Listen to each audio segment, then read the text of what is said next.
So basically, all these finance influencers online are saying that if I invest 10,000 rupees a month, I can basically retire in the next 10 years. Time for a new bag, I guess. But auntie, do you know your 1 crore today will only be worth 35 lakhs in 20 years thanks to inflation? Oh God, why do you think I'm making my younger one a pilot? He's basically my fixed deposit for old age. And also my bags will also increase in value, no? I'll be fine. Auntie, traditional retirement in India is basically a scam between inflation, family costs and medical expenses. Wait, so you think this was built for working till 60s? There has to be a better way. Auntie, there is. Let's talk about it. 80% of Indians don't have enough to retire, but no one is warning you. While other countries are talking about early retirement, FIRE rate, passive income, most Indians are asking the question, can I ever afford to stop working? In India today, 1 in every 3 person above the age of 60 is still working. That's 34% of our elderly population. Roughly 50 million senior citizens who cannot afford to retire. Not because they love their jobs, they just can't afford to stop. Most of us think it's normal. You work all your life, raise kids, and save what you can. And if you're lucky, you get to rest at the end. But here's the problem. The rest is harder and harder to reach. Nearly 70% of older Indians today can't even pay their daily expenses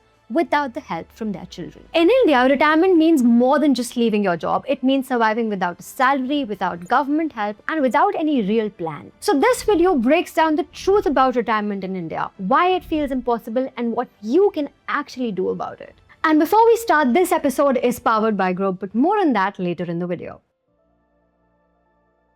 Retirement as we know it comes from the West, but the systems that make it work in the West don't exist in India. Otto von Bismarck introduced retirement in Germany in 1889. It was designed for countries with strong governments, short lifespans, and small families. And this worked well for the West. Over time, those countries built what's now known as a 3-pillar retirement system. Number 1, the government pension. Number 2, money from your employer. And number 3, your own savings. These 3 work together to ensure that you can lead a comfortable life without working. Different countries use this concept in their own ways. In Germany, workers and companies both contribute to ensure retirees get about 48 to 53% of their average working income as pension for life. France also adds full healthcare and housing helping to it, while Canada gives pension after 65 even if you've never worked. And in the US, people pay a certain amount into social security plan and get monthly payouts later. Now in theory, the same system exists in India, but the reality is very different.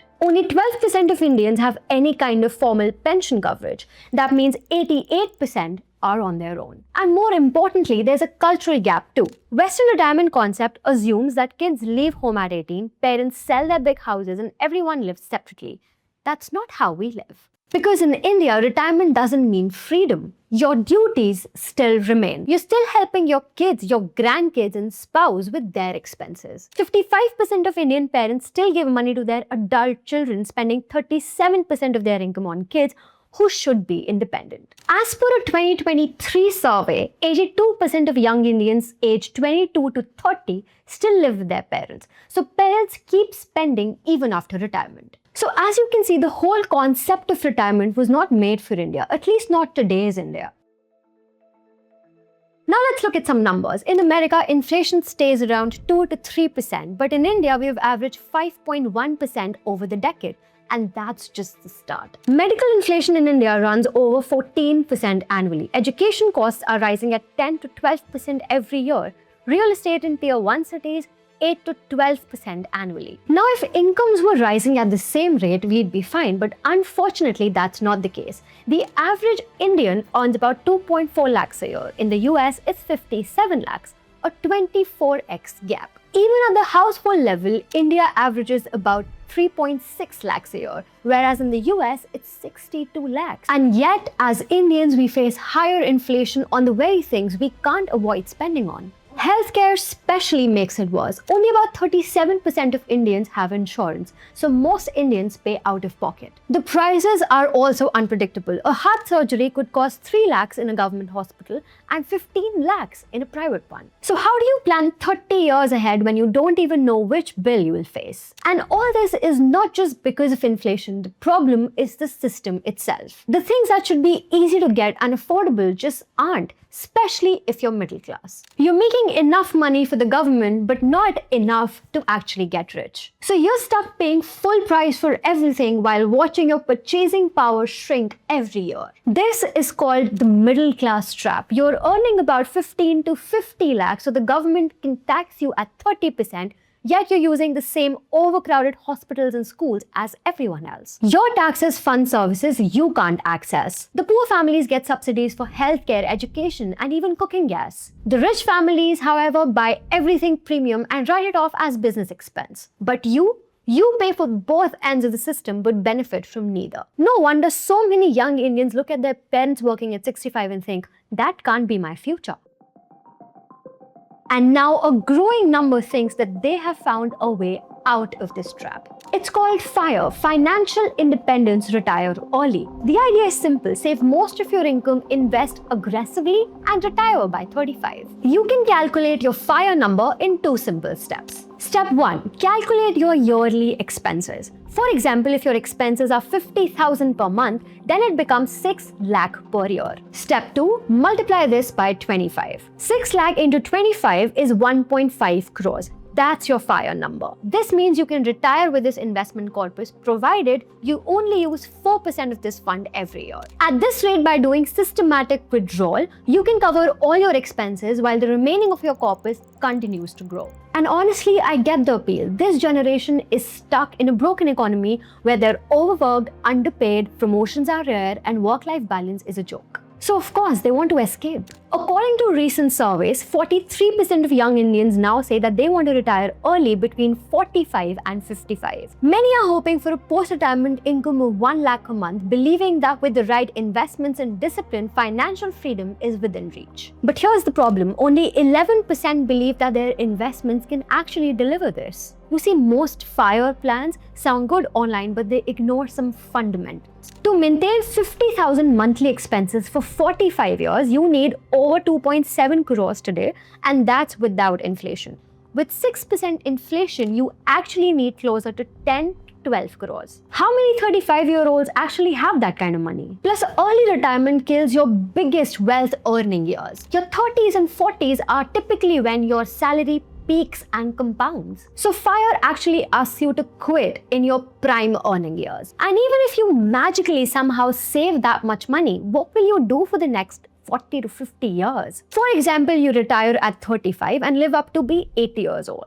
That's 45 years of doing what exactly? Netflix and chill for 4.5 decades? You see, we are biologically wired to be productive. The hunter and gatherer in us doesn't understand sitting idle for decades. There's a reason why many early retirees end up going to work or face what the psychologists call the retirement syndrome. Studies show that people that retire without purpose face depression and cognitive decline. In India, we are already seeing this crisis. 30% of elderly Indians experience depressive syndromes, largely due to loss of purpose and social isolation. So maybe the real question is not how do I escape work, but rather the question, how do I escape work that doesn't serve me? Because what if we've been thinking about retirement in an absolutely incorrect way this whole time? You see, here's the truth. Most people don't want to stop working, they just want to stop struggling. Let's look at the people we admire the most. Warren Buffett is 94 and still investing. APJ Abdul Kalam worked until he was 83. Amitabh Bachchan is 82 and still acting, hosting shows, and taking on new projects. These are the people who had enough money to retire decades ago, but they found work that actually gives them energy instead of draining it. Research shows that people who stay mentally and physically active live longer, stay sharper, and report higher life satisfaction. Routine jobs with little mental challenge during your 30s to 60s increase cognitive decline risk by 66% and dementia risk by 37%. So you see, being busy is not the point, being purposeful is. Real retirement doesn't mean that you stop working forever. It just means that you stop doing things just to survive. You have the freedom to say no to work that doesn't fulfill you, to choose what matters, and to walk away whenever something no longer feels right. True financial freedom means working on things that give you energy instead of draining it. But you can't reach that point without a clear plan devised specifically for the Indian way of working and living. And that plan comes down to 4 core components. Number 1, emergency fund. First things first, you need at least a year's worth of expenses sitting in your savings account. With medical costs jumping 14% every year, this money is not for retirement. It's for expenses that can wipe out years worth of saving. Number 2, insurance. Before investing, protect what you already have. Get term life insurance. It's the cheapest way to secure your family if something happens to you. A 1 crore policy usually costs 500 to 1000 rupees a month for a 30-year-old. Next, get health insurance for your entire family.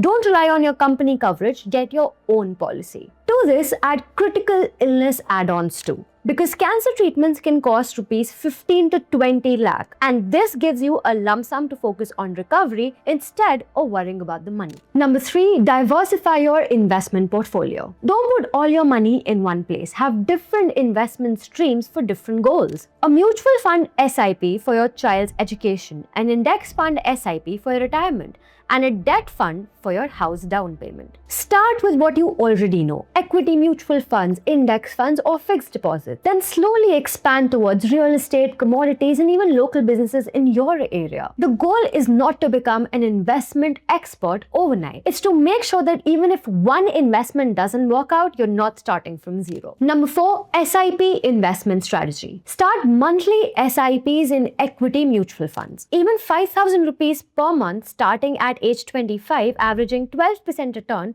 gives you 2.75 crores by the age of 60. And 10,000 monthly, that becomes 5.5 crores. 15,000 monthly, you're looking at 8.25 crores. And here's how to grow it faster. Use step up SIP plan. Instead of keeping your SIP fixed at 10,000 rupees a month forever, increase it by 10 to 15% every year. Start with 10,000, then 11,500 the next year, then 13,000, and so on. This matches your salary growth and inflation, turning a 5.5 crore retirement goal to a 12 to 15 crore retirement plan. Well, then how do you actually do this? Focus on large cap equity funds for stability and then add some mid cap for growth. These are mutual funds that invest in established companies and growing companies respectively. And what should you avoid? Trying to time the market and stopping your mutual fund SIPs when the market crashes. You see, the real magic happens when you stay consistent during the good times and the bad. Now you might be thinking, what does 2.75 crores mean for your life? Well, you see, it gives you options. To walk away from a toxic job, to switch to part-time, to start that small cafe you've been dreaming about. Not to retire from work, but to stop working out of fear. And here's the best part. You don't have to wait decades to start building options. While your SIP grows in the background, create immediate safety net. Build freelancing income on the weekend. Start that side business you've been thinking about.